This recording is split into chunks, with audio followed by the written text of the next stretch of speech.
ಮೇಲೆ ದಯೆ ಇರಬೇಕು, ಪ್ರೀತಿ ಇರಬೇಕು, ಅಭಿಮಾನ ಇರಬೇಕು. ಇದು ಬಹಳ ಮುಖ್ಯ. ನಾಡಿನ ಜನತೆ, ದೇಶದ ಜನತೆ ಪ್ರಾಣಿಗಳ ಬಗ್ಗೆ ಬಹಳ ಅಭಿಮಾನ, ಪ್ರೀತಿ. ತಮ್ಮ ಕೈಲಾದಷ್ಟು ಪ್ರಾಣಿಗಳಿಗೆ ಆಹಾರ ಹಾಕುವ ಮೂಲಕ ಸಹಾಯ ಮಾಡಬೇಕು. ಬೆಂಗಳೂರು ನಗರ ಮಹಾಪಾಲಿಕೆ ಈಗ ನಾಯಿಗಳಿಗೆ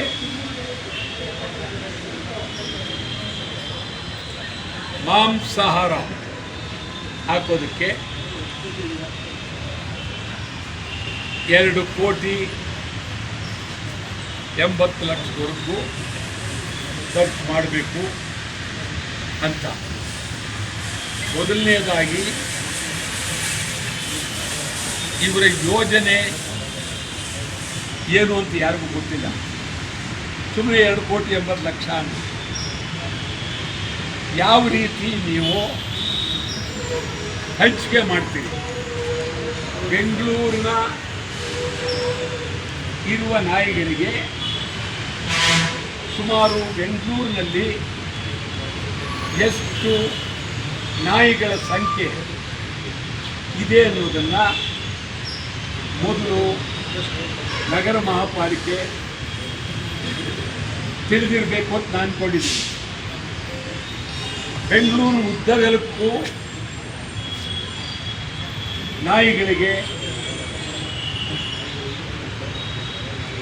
ಮಾಂಸಾಹಾರವನ್ನು ಹಾಕೋದಕ್ಕೆ ತೀರ್ಮಾನ ಮಾಡಿರುವುದು ನಾನು ಸ್ವಾಗತಿಸ್ತೀನಿ, ಸಂತೋಷ. ಆದರೆ ಮಾಂಸಾಹಾರನೇ ಹಾಕಬೇಕು ಅಂತ ತೀರ್ಮಾನ ಹೆಂಗೆ ತಗೊಂಡ್ರಿ? ಇದರಿಂದ ಪರಿಣಾಮ ಏನು? ನನಗೇನಿಲ್ಲ, ನೀವು ಯಾವ ಆಹಾರ ಬೇಕಾದರೂ ಹಾಕಿ, ಅದೇನಿಲ್ಲ. ಇತ್ತೀಚೆಗೆ ಈಗ ನಿಮಗೆ ಗೊತ್ತಿರೋಂಗೆ ಮಾಂಸಾಹಾರಿಗಳಿಗೆ ಹೃದಯಘಾತ ಆಗ್ತಾ ಇದೆ. ವೈದ್ಯರುಗಳು ವರದಿಯಲ್ಲಿ ಹೇಳ್ತಾ ಇರೋದು ಮಾಂಸಾಹಾರಿಗಳಿಗೆ ಹೃದಯಘಾತ ಆಗಿದೆ. ಈ ನಾಯಿಗಳಿಗೆ ನೀವು ಬಹಿರಂಗವಾಗಿ ಈ ರೀತಿ ಮಾಂಸಾಹಾರವನ್ನು ಕೊಡೋದ್ರಿಂದ ಸರಿನಾ ಏನು ಅನ್ನೋದನ್ನು ಯೋಚನೆ ಮಾಡಿ. ನಂದೇನು ಅಭ್ಯಂತರ, ನೀವು ಏನೇ ಆಹಾರ ಕೊಟ್ಟರು ನಾಯಿಗಳಿಗೆ ಆಹಾರ ಕೊಡಿ. ಹಂಚಿಕೆ ಏನು, ಯಾವ ರೀತಿ ಹಂಚಿಕೆ ಮಾಡ್ತೀರಿ? ಇದು ಸರ್ಕಾರದ ನಿರ್ಧಾರವಾ ಅಥವಾ ಮಹಾಪಾಲಿಕೆ ನಿರ್ಧಾರವಾ? ಸರ್ಕಾರದ ನಿರ್ಧಾರ ಆದರೆ ಇಂದಿರಾ ಗಾಂಧಿ ಕ್ಯಾಂಟೀನ್ ಎಲ್ಲ ಮುಚ್ಚಿಬಿಟ್ರಿ, ಕಂಪ್ಲೀಟ್ ಮುಚ್ಚಿಬಿಟ್ರಿ. ನೀವೇನು ಹೇಳಿದ್ರಿ? ಬಡವರಿಗೆ ಕೇಸರಿ ಬಾತ್ ಕೊಡ್ತೀವಿ, ಖಾರ ಬಾತ್ ಕೊಡ್ತೀವಿ, ದೋಸೆ ಕೊಡ್ತೀವಿ, ಇಡ್ಲಿ ಕೊಡ್ತೀವಿ, ಚಿತ್ರಾನ್ನ ಕೊಡ್ತೀವಿ, ಭಾಳ ಚೀಪಾಗಿ ಅಂತ ಕಂಪ್ಲೀಟ್ ನಿಂತೋಯ್ತು, ಎಲ್ಲೂ ಇಲ್ಲ. ಇದು ನಿಜಕ್ಕೂ ಕರ್ನಾಟಕ ಸರ್ಕಾರಕ್ಕೆ ಅಗೌರವ, ನಿಲ್ಲಿಸಬಾರ್ದಾಗಿತ್ತು. ಯಾಕೆ ಯಾವುದಕ್ಕೆ ಹಣ ಬಿಡೋದು? ಪ್ರಶ್ನೆ ಅವರು ನಡೆಸೋಕೆ ಅವ್ರಿಗೆ ಆಗಿಲ್ಲ, ಅದೇ ನಿಂತೋಗಿದೆ. ನಾನು ಬೆಂಗಳೂರು ಮಹಾನಗರ ಪಾಲಿಕೆ ಎಚ್ಚರಿಕೆ ಕೊಡ್ತೀನಿ, ನಿಲ್ಸೋಕೆ ಕೂಡ್ದು. ಇದನ್ನ ಕೊಡ್ತೀನಿ ಅಂದಮೇಲೆ ಭದ್ರವಾಗಿ ಕೊಡಬೇಕು. 2,80,00,000 ಸಾಕಾಗುತ್ತಾ? ಸುಮಾರು ಎಷ್ಟು ಲಕ್ಷ ನಾಯಿಗಳು ಬೆಂಗಳೂರಿನಲ್ಲಿದೆ? ಬೆಂಗಳೂರು ನಾಯಿಗಳಿಗೆ ಸೀಮಿತವಾ ಅಥವಾ ಇಡೀ ಕರ್ನಾಟಕದಲ್ಲಿ ಇರ್ತಕ್ಕಂಥ ಹಳ್ಳಿಯಿಂದ ತಾಲ್ಲೂಕು, ಜಿಲ್ಲೆ, ರಾಜಧಾನಿ ಇಲ್ಲಿವರೆಗೂ ಇಡೀ ಕರ್ನಾಟಕಾದ್ಯಂತ ಇದು ಒಂದು ನೀತಿ ಸರ್ಕಾರ ಮಾಡಬೇಕಾಗುತ್ತೆ.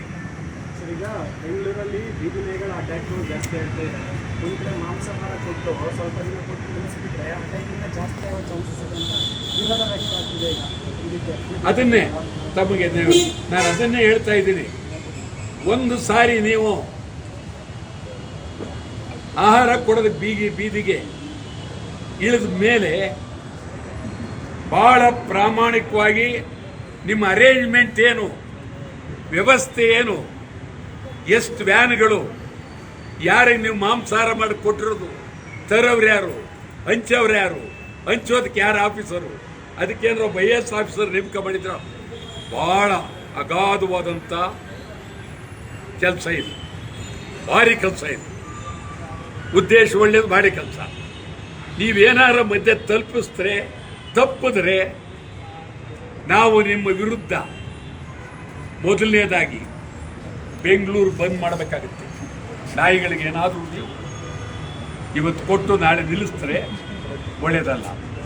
ಎರಡನೇದು, ಬೀದಿ ನಾಯಿಗಳು ನೀವು ರುಚಿ ಹಚ್ಚಿಸ್ಬಿಟ್ಟು ಜನಗಳ ಮೇಲೆ ದಾಳಿ ಮಾಡೋದಕ್ಕೆ ಅವಕಾಶ ಆದಿತ್ತು.